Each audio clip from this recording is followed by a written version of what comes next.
ముఖ్యంగా ఈ అంతర్జాతీయ న్యాయ దినోత్సవానికి జరుపుకోవడానికి గల ఉద్దేశం ఏంటి సార్? చట్ట ప్రకారం ప్రకారం మొత్తం మానవులకి అందరికీ ఈ ఏ రకమైన తారతమ్యం లేకుండా అందరికీ హక్కులు సమానంగా ఉండాలి. అంతర్జాతీయ స్థాయిలో ఏ రాష్ట్రం కానీ లేకపోతే నేషన్ కానీ జాతి కానీ వివక్షకు గురి కాకుండా మానవులందరినీ సమానంగా చూడాలి, అందరికీ అన్ని సౌలభ్యం జరగాలి. ఇదే ముఖ్య ఉద్దేశం. అంటే న్యాయము తొందరగా లభించదని చాలామంది చెప్తుంటారు. అసలు ఈ దినోత్సవానికి జూలై 17నే ఎందుకు ఎంపిక చేశారు? దాని వెనుక ఉన్న చరిత్ర ఏమిటి సార్? ప్రతి దేశంలో ఆ దేశంలో యొక్క రాజ్యాంగం ప్రకారం వాళ్ళకి న్యాయం కోసం అని చెప్పి కోర్ట్స్ వారి చట్టాలు వాళ్ళకి ఉంటాయి. కాకపోతే ఈ ఇంటర్నేషనల్ క్రిమినల్ కోర్ట్ అని చెప్పి ఒకటి ఏర్పాటు చేయడం జరిగింది. అలాగే ఇంటర్నేషనల్ కోర్ట్ ఆఫ్ జస్టిస్ అని కూడా యుఎన్ ఆర్గనైజేషన్ ప్రకారం చేయడం జరిగింది. ఇది ఈ న్యాయ దినోత్సవం, అంతర్జాతీయ న్యాయ దినోత్సవం అనేది ఎందుకు ఏర్పాటయ్యింది జూలై 17న అంటే, రోమన్లో వాళ్ళ 10వ రాజ్యాంగ వార్షికోత్సవం ప్రకారం ఆ రోజు ఈ జూలై 17న వార్షికోత్సవం జరగడంతో ఆ జూలై 17ని అంతర్జాతీయ న్యాయ దినోత్సవం అని చెప్పి ప్రకటించి అప్పటి నుంచి అంతర్జాతీయ న్యాయ దినోత్సవం జరుపుకోవడం ఆనవాయితీగా మొత్తం ప్రపంచవ్యాప్తంగా వస్తుంది. అసలు ఈ అంతర్జాతీయ న్యాయం అంటే ఏంటి? దీని పరిధిలో ఏ సమస్యలు వస్తాయి సార్? ఇప్పుడు అంతర్జాతీయ న్యాయ దినోత్సవం సరే, అంతర్జాతీయ న్యాయ చట్టాలు అంటే ఇప్పుడు యుఎన్ఓ ప్రకారం ఇంటర్నేషనల్ కోర్ట్ ఆఫ్ జస్టిస్. ఇప్పుడు కొంతమందికి కన్ఫ్యూజన్ ఉంటుంది. ఈ ఇంటర్నేషనల్ క్రిమినల్ కోర్ట్స్ ఒకటి ఉంది, ఇంటర్నేషనల్ కోర్ట్ ఆఫ్ జస్టిస్ అని ఒకటి ఉంది. ఈ ఇంటర్నేషనల్ కోర్ట్ ఆఫ్ జస్టిస్ అనేది యుఎన్ఓ యాక్ట్ ప్రకారం అంతర్జాతీయ ఒక కంట్రీకి మధ్యలో ఉన్న విభేదాలను పరిష్కరించడానికి వాటి కోసం ఏర్పాటు చేస్తారు. International criminal court of justice అనేది ఎందుకు పెట్టారంటే, ఈ జెనసైడ్స్ జరుగుతుంటాయి కదా, జెనసైడ్స్ ఆపడానికి, అట్లాగే ఒక జాతి మీద జరుగుతున్న దాడిని ఆపడానికి, లేకపోతే ఒక దేశం కానీ ఒక వ్యక్తి కానీ ఒక దేశం మీద విరుచుకుపడి ఆ దేశాన్ని లేకపోతే ఒక జన సమూహాన్ని నాశనం చేయాలి అనుకున్నప్పుడు వాటికి సంబంధించి ఆ కోర్టు స్వయంగా కానీ లేకపోతే యుఎన్ఓ సెక్యూరిటీ కౌన్సిల్ వీళ్ళు రెఫర్ చేసిన కేసులు కానీ టేక్ ఓవర్ చేసి ఆ పర్టికులర్ అన్యాయాలు ఘోరాలు జరగకుండా ఆపడానికి ఆ కోర్టులో పనిచేస్తూ ఉంటాయి. అంటే ఈ అంతర్జాతీయ న్యాయస్థానం అంటే ఇంటర్నేషనల్ క్రిమినల్ కోర్ట్ యొక్క పాత్రని మీరు ఎలా చూస్తారు సార్? దీనిలో 15 మంది జడ్జిలు ఉంటారండి. వాళ్ళని జనరల్ గా ఈ ఇండిపెండెంట్ సావరెన్ కంట్రీస్ లో సుప్రీం కోర్ట్స్ లో రిటైర్ అయిన జడ్జెస్ ని అపాయింట్ చేస్తారు.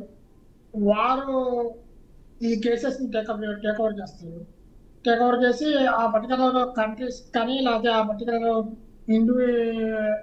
ఎవరైతే లీడ్ చేసి ఆ క్రైమ్ చేస్తున్నారో వాళ్ళకి కన్సర్న్ పర్సన్స్ కానీ నోటీస్ ఇచ్చి వాళ్ళని పిలిపించి అక్కడ కూడా మామూలుగా ఇంటర్నేషనల్ క్రిమినల్ కోర్టులో అయితే ట్రయల్ కండక్ట్ చేసి, ఇక్కడ మామూలుగా మన కోర్టులో ఏ విధంగా ట్రయల్ కండక్ట్ చేస్తారో అట్లా అక్కడ కూడా కండక్ట్ చేయడం జరుగుతుంది. వాళ్ళు శిక్షారమైన నేరం అయితే శిక్ష వేసేందుకు కూడా వాళ్ళకి హక్కు ఉంటుంది. ఈ వీటిని ఇంప్లిమెంట్ చేయాల్సిన బాధ్యత యుఎన్ఓకి, సెక్యూరిటీ కౌన్సిల్కి, వీళ్ళకి ఆ బాధ్యత ఉంటుంది. ఓకే రమేష్ గారు, విషయం ఏంటంటే ఈ ఇంటర్నేషనల్ క్రిమినల్ కోర్ట్స్ లో అయితే ఇప్పటికీ 105 మంది దేశాలు ఉన్నాయి, కానీ వీటిలో కొన్ని కంట్రీస్ ఇప్పటికి కూడా లేవు యాక్చువల్ గా. కాకపోతే మనం ఆ అంతర్జాతీయ న్యాయ దినోత్సవం అనేది అందరూ దేశాలతో పాటు మనం కూడా చేసుకుంటున్నాము. దానిలో అమెరికా, ఈవెన్ ఇండియా కూడా లేదు.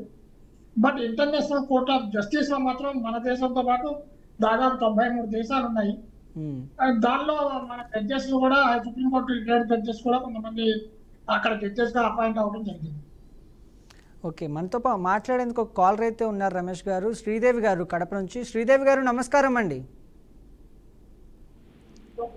Hello sir. శ్రీదేవి గారు నమస్కారం అండి, చెప్పండి సమస్య నమస్తే ఏంటండి? సార్. సార్ ఏం లేదు సార్, మా నాన్నగారికి 2009లో 30.5 సెంటు కొత్తపల్ల పంచాయతీలో భూమి కొన్నారు సార్. మీ వాయిస్ సరిగ్గా వినిపించట్లేదండి శ్రీదేవి గారు. టీవీ చూస్తున్నారా మీరు? సార్ లేదు సార్, టీవీ ఏం లేదు సార్. చెప్పండి అమ్మా. సార్ మా నాన్నగారు 2009లో 30.5 సెంటు భూమి కొన్నారు సార్. ఇప్పుడు ఏమైపోయిందంటే భూమి చూసుకుంటున్నారు కానీ కొద్ది రోజులు వెళ్ళకపోయేసరికి పక్కన సరౌండింగ్స్ అంతా కూడా వేరే వాళ్ళు ఆ మిగతా భూములు కొనుక్కొని వెంచర్ వేస్తున్నారు సార్. వాళ్ళు ఏం చేస్తారంటే మా నాన్నగారి భూమిలో కూడా ఫ్లాట్ వేసి సేల్ చేస్తున్నారు. రిజిస్టర్ ఆఫీస్ లో వెళ్ళి అడిగితే మాకు ఫస్ట్ సింకాల కింద మేము 2 ఆడపిల్లలము మాకు ఇవ్వాలి అనుకుంటుంటే రిజిస్టర్ ఆఫీస్ పోతే అక్కడ భూమి లేదయ్యా, ఫ్లాట్లు ఉన్నాయి, నీ పేరు మీద రిజిస్ట్రేషన్ ఉంది, ఆ డాక్యుమెంట్ ఎక్కడికి పోలే ఉంది, కానీ ఆ ప్లేస్ లో భూమిలో ఫ్లాట్స్ ఉన్నాయి, అవి రిజిస్ట్రేషన్స్ అయినాయి, అవి నువ్వు ఫ్లాట్ వేసింది ఎవరమ్మా? సాయి కృపా డెవలపర్స్ అని వెంచర్ వేస్తున్నారు సార్, శ్రీవారి సన్నిధి అని. ఓకే, అంటే మీ వాళ్ళు ఎవరైనా వాళ్ళకి అమ్మారా దాన్ని? లేదు లేదు లేదు సార్, మా నాన్న ఎవరికి అమ్మలేదు. అక్రమంగా వేశారు. వాళ్ళు అడిగితే పలకడం లేదు. అక్రమంగా వేశారు అక్కడ పెట్టామన్నమాట. సర్వేకి పెట్టాము, ఆ సర్వే ఇవ్వట్లేదా? ఎవరు ఇవ్వట్లేదు? మీకు అర్థం ప్రాబ్లం ఎవరితో? సార్ సార్ అంటే మీకు ప్రాబ్లం ఎవరు ఉంది అంటే ఇప్పుడు మేము కోర్టు పోవాలంటే అది సర్వే చేయించుకోవాలని సర్వేయర్ కి ఎంఆర్ఓ పీజీఆర్ఎస్ లో పెట్టినాం సార్ స్పందనలో. వాళ్ళు ఇక్కడికి ఇస్తే కనుక వీళ్ళు సర్వేయర్లు పలకడం లేదు. మేము కోర్టు పోవాలి అంటే ఖచ్చితంగా సర్వే చేసుకునే పోవాలా లేకపోతే మామూలుగానే కోర్టులో వేసుకోవచ్చా? ఎవరు ఎంఆర్ఓ వాళ్ళు సర్వేకి సహకరించట్లేదా అండి? ఆ సర్వేరు సార్ ఎంఆర్ఓ సార్ చెప్పారు అక్కడ చేయిపో సర్వే అంటే ఆ సర్వేరు అక్కడ ఫ్లాట్లు వేసి ఉన్నారు కదా, ఆ ఫ్లాట్లు ఫెయిల్ అయిపోయినాయి కదా, వాళ్ళు నష్టపోతారు కదా, మీరు ఇప్పుడు సర్వే చేయడం అవసరమా, మీరు కోర్టుకు పోండి, మాతో ఎందుకు సర్వే చేయించుకుంటారు, మేము ఎట్లా చేస్తాం ఇప్పుడు అనేది చెప్తా ఉన్నారు. మీ దగ్గర డాక్యుమెంట్లు అన్ని ఉన్నాయి మీ దగ్గర? ఉన్నాయి సార్, దానికి సంబంధించిన లింక్ డాక్యుమెంట్ కూడా ఉన్నాయి. అది ఏమైందన్నమాట 1979 లో పార్టిషన్ అయింది, వాళ్ళు అన్నదమ్ములు పంచుకున్నారనమాట. దాంతో 1, 2, 3, 4 అయినా పార్టిషన్ అయింది. 1 క్లియర్ గా ఈ వెంచర్ వేసిన వాళ్ళే సేల్ చేసి అంటే తీసుకున్నారు, భూమి కొనుక్కున్నారు. 2, 3, 4 లో ఏమైపోయిందంటే అది 2, 3, 4 అని వేయకుండా 150 అని మాత్రమే వేసి రిజిస్ట్రేషన్ చేశారు. 92.5 సెంటు ఉంది ఆ 150లో. మొత్తం ఎకరా 85 సెంటర్లో 92.5 సెంటు 150 అని వేసి రిజిస్ట్రేషన్ చేశారు. ఆ భూమి వచ్చి 2, 3, 4 అనే పార్టిషన్ లో ఉంది. అది ఆయనే చూపిస్తున్నారు సార్. మీరు చెప్పిన దాన్ని బట్టి నాకు అర్థమైన దానికి నేను చెప్పేది ఏమిటంటే, మీరు ఒకవేళ ఇండివిజువల్స్ తో కనుక ప్రాబ్లం ఉంటే మీ దగ్గర ఆల్రెడీ డాక్యుమెంట్స్ అన్ని ఉన్నాయంటున్నారు కాబట్టి, లింక్ డాక్యుమెంట్ కూడా ఉన్నాయంటున్నారు కాబట్టి ఇంజక్షన్ ఫీజు ఫైల్ చేయండి అమ్మా. కానీ మీ జిల్లా కోర్టులో కానీ వాటి వాల్యూని బట్టి ఆ పర్టికులర్ కోర్టులో ఇంజక్షన్ సూట్ ఫైల్ చేసి ఎవరైతే కబ్జా చేస్తారో, ఎవరైతే మిమ్మల్ని రానివ్వకుండా అడ్డుకుంటున్నారో వాళ్ళకి ఎగ్నెస్ట్ గా ఇంజక్షన్ సూట్ ఫైల్ చేయండి. మీ సర్వే నెంబర్ డిస్ప్యూట్ కనుక చేస్తూ పక్క సర్వే నెంబర్ వాళ్ళు మీ సర్వే నెంబర్ లోకి కనుక వస్తుంటే కోర్టు ద్వారా మీకు ఎంఆర్ఓలో సహకరించట్లేదు కాబట్టి కోర్టు ద్వారా సర్వే చేయించడానికి ఆ మండల సర్వేయర్ సహాయంతో సర్వే చేయడానికి కూడా మీరు కోర్టు నుంచి ఆర్డర్ తీసుకోవచ్చు. కేవలం సర్వే అయితే మీరు ఈవెన్ హైకోర్టు ద్వారా కూడా తీసుకోవచ్చు. అట్లా మీ సమస్యకు పరిష్కారం ఉంటుంది. ఓకే.